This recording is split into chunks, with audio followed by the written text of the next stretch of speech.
Ndikhulela kwelo qaba ke ebelisithi xa ndibhulishiwe ngokwale language yangoku okanye ndihlukunyezwa ngabantu abadala nami esitratweni ndithi ndisiza ndilapha ekhaya athi andinike into ngathi buyela back uyokuba yandenza loo nto ndingabi nayo le nto kuthiwa yifiye ebomini bam. Ngapha ngasekunene kweli cala inxele ndikhuliswa ngumambona utshaye nguxele uxapha igazi ngomlomo ngumakhulu kum ungumama ngenxa yezenzo ngobuzala umama ondizalayo.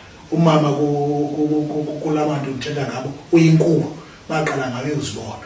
Ndicinga into yoba ke loo nto indiphe ithamsanqa. Umambona yena njengotata ezidla ngobukoti welika umambona uzidla ngomthandazo. Mna ndidibana nento ethetha ngeBhayibhile nenkolo esikolweni kuThixo luthando. Kodwa endlini bendinyiselelwa ndiyazi into yoba xa litshonelanga funeka thina sime ngasemnyango senze uyanga inkosi ingeva umthandazo wabantwana nabantu abakhulu ngenxa kaYesu Kristu. Siyenza loo nto emva komthandazo omde wentombi omwisile.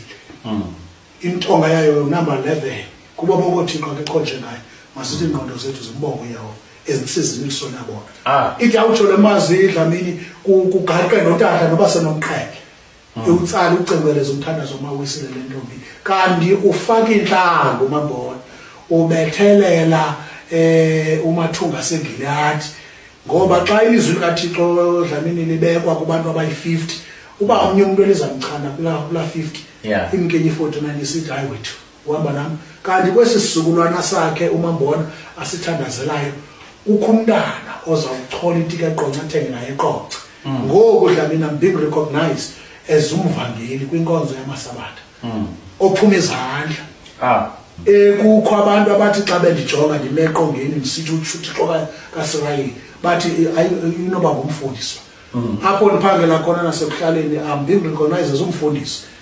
Ndikale ndiyikhumbule xa ndingena esabatha ezigeyithini loo nto bakanene I'm just a layman ndingumvangeli.